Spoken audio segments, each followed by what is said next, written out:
Welcome to another episode of Live from Jacksonville. My name's Amadeus. We're going to be talking about some of the concerts and comedians and events coming to Jacksonville. First, let's get to some newly announced shows. Bare Naked Ladies will be coming to the St. Augustine Amphitheater on Wednesday, June 4th. Then Vampire Weekend, this was just announced, June 12th at Daly's Place. Coming up in the next few weeks at the Florida Theater, Nitty Gritty Dirt Band on Sunday, February 23rd. I'll be talking with Bob Carpenter from the band. He'll join us in a few minutes to talk about this farewell tour. Robin Trower will be at the Florida Theater on Tuesday, February 25th. Comedian Mateo Lane on Saturday, March 1st.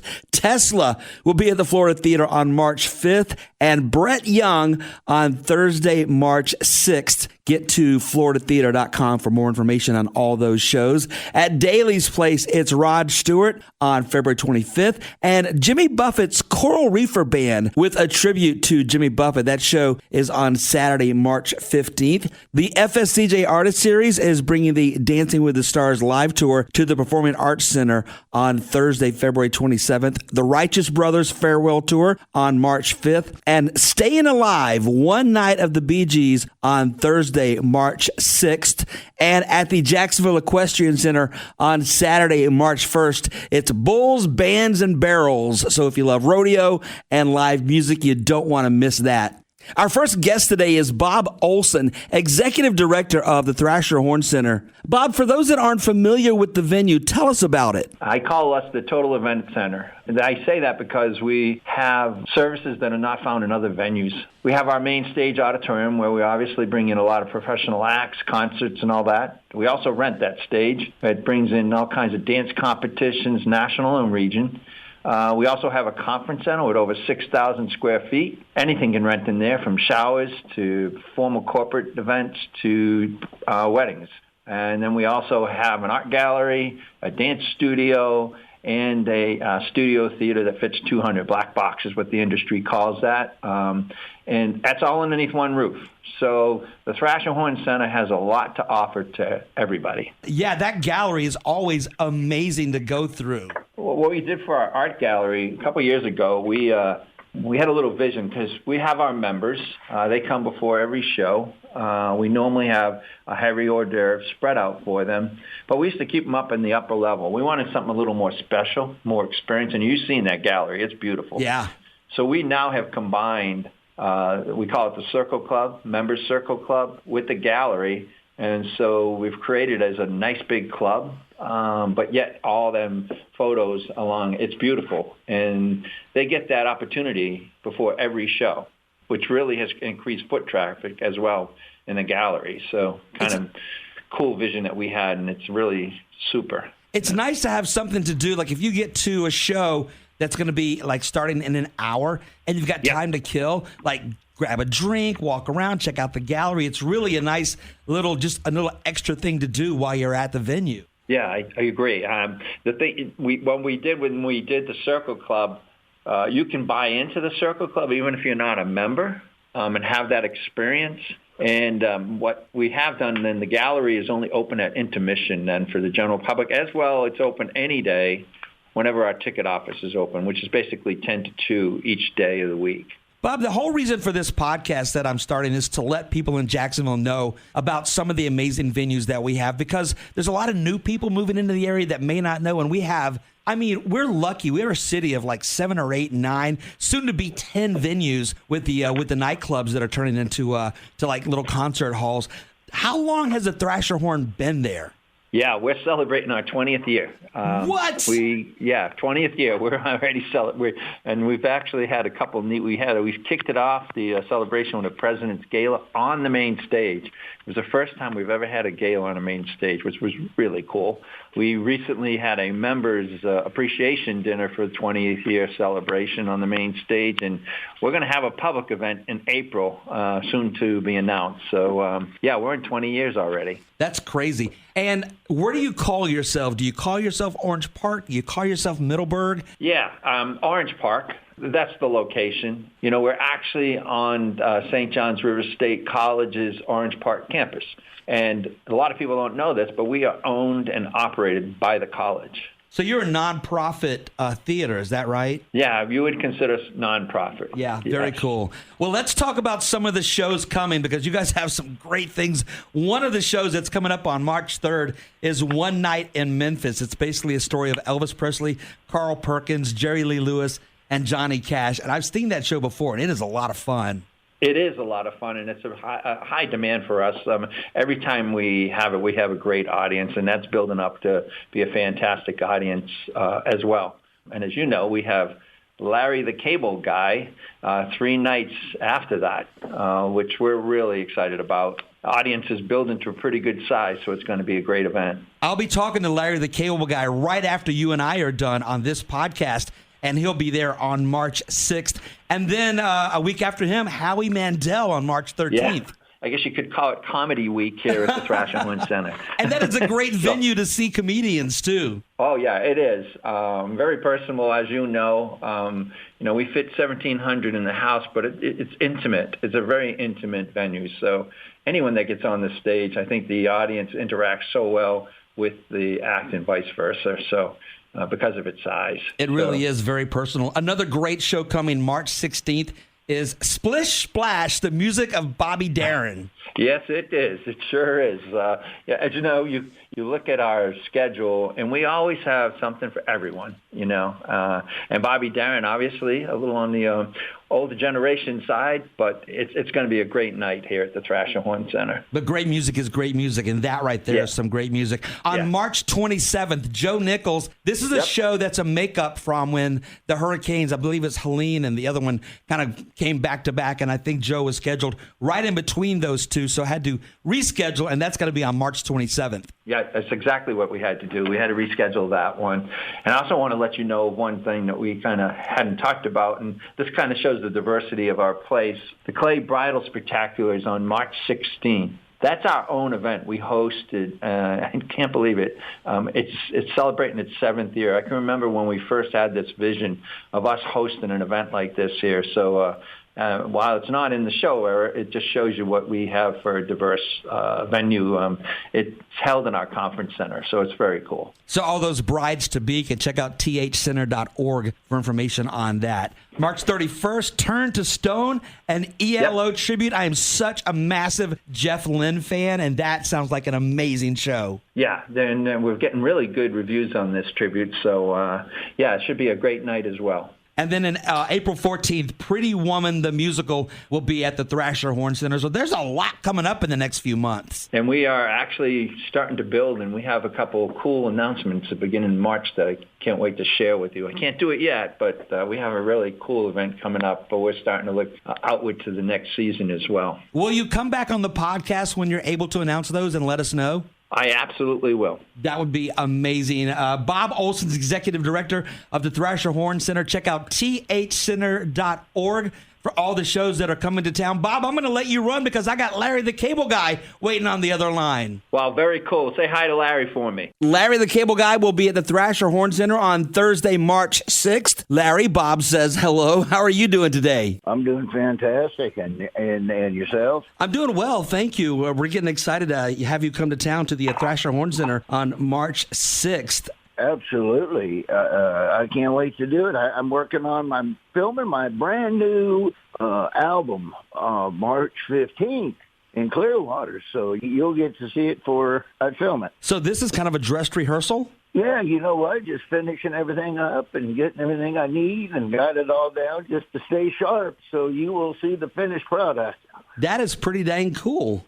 And I will say, I've had a lot of stuff out throughout the years. I've been doing this a long time. I don't know if you remember, but, way back in 1945, the Blue Collar Comedy Tour. I do know for a fact it was not 1945, because I do remember when that tour first came out. It changed the game, I think. It was very cool, but I think this one here is probably...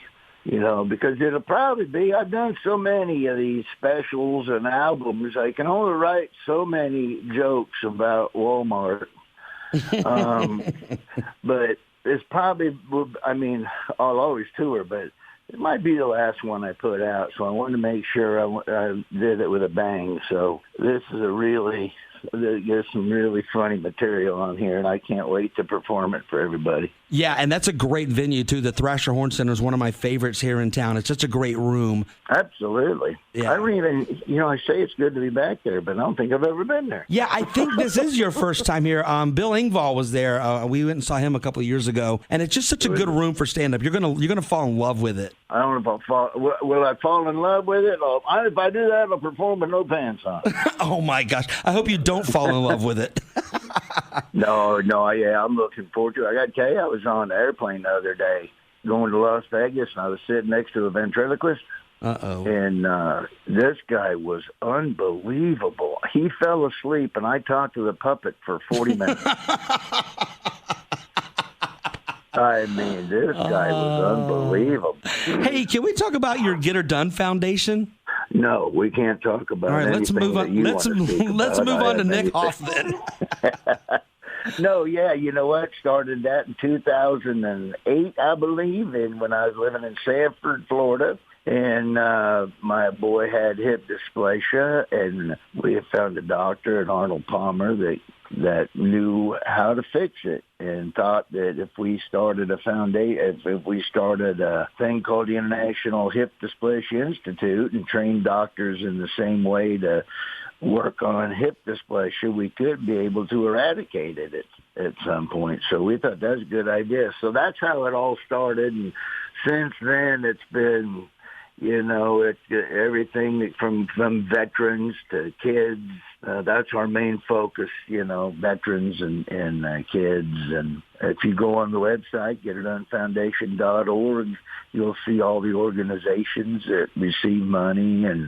But it's been really tremendous. We get a lot of good support from a lot of celebrities, and it goes to good stuff. So you see my foods and stuff all over the place. I got Git-R-Done, all kinds of stuff. I got pot pies, and I'm like the redneck Paul Newman, I guess you could say. But my fans have been really awesome stepping up. And, I mean, shoot, we're well above $11-12 million we've given to charity all over the country. So I'm really proud of it, but I couldn't do any of it without the fans. So it's a fun thing to do and a good thing to do. Makes you feel good to help people. And so that's what we did. We started that. If you want to learn more about it, just go on Git-R-Done Foundation.com, and you can read about it. I love when celebrities use their platform for something like that, because it'd be easy to just buy another bass boat and go about your day. The fact that you're giving back is really, really special, in my opinion. You know what? We enjoy it. I mean, that's what you should do when you have an entertainment business and you have fans that always support you and,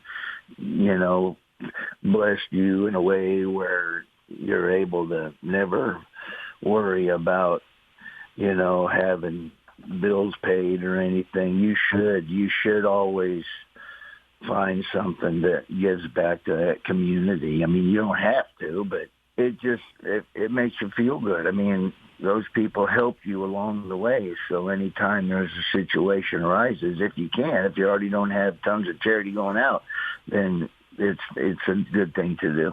Yeah, and at the end of the day, that's all that really matters. I was checking out your Facebook page, and it looks like you've been spending a ton of time on the golf course. I enjoy golf. I'm in a kind of a love-hate relationship with it. Whoever invented the sport, I do know they need to dig him up and spit on him and rebury him. Hope he's burning in hell, because I can't. I mean, and I love it too, but it's just, I got a golf simulator to get better, and you ain't gonna believe this. I was in it the other day, and I had to let 5 people play through it. You believe it? I know, but I do enjoy it. But, I'm always, a lot of people have names for their drivers. Yeah? Mine's Exhibit A.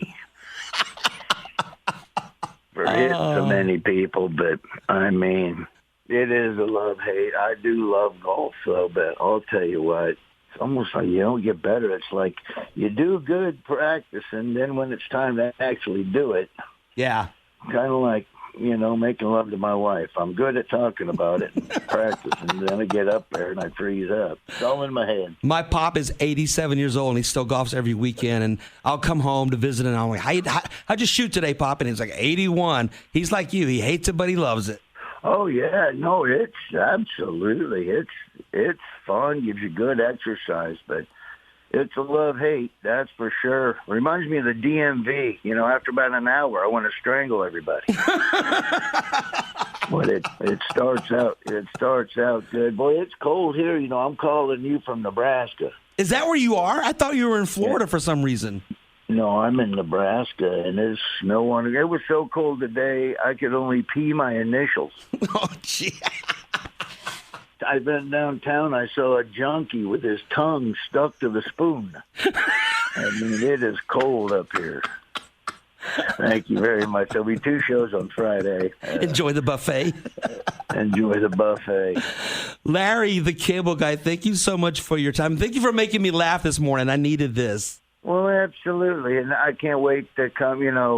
I was born in Nebraska, moved to Florida when I was a kid, so I claim 2 states as home here in Florida, and I can't wait to come back. So I picked Florida to do my special. That's such a great theater where I go down to Clearwater to tape it. But just the venues that I'm doing as warm-ups, including this one, are just, we picked them on purpose just for what they look like and the size and what they sound like and just the kind of crowd. So, I mean, Florida's always been so good to me, and man, I can't believe I'm still doing it after all these years, but I appreciate everybody in advance for coming out and seeing me. And I promise you this, you will laugh for the whole 75 minutes. I guarantee you that much. Well, we cannot wait to see you Thursday, March 6th at the Thrasher Horn Center. Tickets are available at thcenter.org. Larry the Cable Guy, thank you so much for your time this early morning in Nebraska. Absolutely. Hey, do me a favor, would you? What's that? Get her done. Absolutely. Get to thcenter.org to purchase your tickets to see Larry the Cable Guy and for all the shows coming to the Thrasher Horn Center. We're joined right now by Bob Carpenter from the Nitty Gritty Dirt Band. They will be at the Florida Theater on Sunday, February 23rd. And Bob, is this really the farewell tour? Yeah, we're winding down. This is the second leg of our farewell tour. We just can't, we played 80 shows. We played 60 shows last year, and we were on the road for 100 days. Wow. And this is like the 58th year for Jeff and Jimmy in the band, and I've been doing it with them since on and off since middle 70s and then full time since 1980. So it's just a matter of trying to get this stuff, these last couple tours done while we can still sing and play, because the road beats the crap out of you, especially when you're trying to do great shows every night. It's a couple hours, you got to sing. I mean, we spend our whole time on the road resting and trying to stay in shape because, you're either traveling or you're on stage or you're doing sound checks, and it's just so we're going to wind that part of our career down. That's what we're doing right now, but we'll continue to play music. We just got out of the studio in Nashville. We just cut a couple tracks. But it's year to year now, and we're going to wind things down because we got the 60th anniversary coming up in May next year. My gosh, 60 years together. That is insane. Yeah, I know. Tell me about the tour, the last tour. Well, we're going to be down there in Jacksonville here on the 23rd. And what we're doing for these last couple tours here is we're trying to go through the whole catalog from the very first single, which was Buy From Me the Rain, all the way through to a cutoff of our last album we released 2 years ago called Dirt Does Dylan. Wow. And then in between, we're going to do stuff off the Circle albums. We're going to do our hits from the 80s, like Fishing in the Dark and Long Hard Road. And, of course, we got to do Bojangles. We're going to do some deep cuts like Rippling Waters. So we're trying to touch on a little bit of everything. Our main goal when we get up on stage is to play songs that people came to hear. It sounds like a greatest hits tour. Well, that's what we're doing. We adjust a little bit. If we're playing in a theater on a Sunday night, we probably won't do Cadillac Ranch like we would do out at a festival in front of like 10,000 people. Gotcha. So we do adjust the set as we go along, but we try to get to all the touchstones of the career. Well, the Nitty Gritty Dirt Band, All the Good Times farewell tour will be at the Florida Theater Sunday, February 23rd. Select tickets are still available at floridatheater.com. Hello to everybody there in Gator country for me. FloridaTheater.com for all the information on the Nitty Gritty Dirt Band Farewell Tour. Next week, we're going to do a deep dive into Daly's Place and find out what's going to happen once they build the Stadium of the Future. Plus, I'll be talking to Lou Elizondo. He's coming to the Florida Theater. If you're a fan of Ancient Aliens, the Unexplained, you're going to absolutely want to hear this interview. It's going to be fascinating. Till then, pop back every week, and I'll let you know what's happening live from Jacksonville.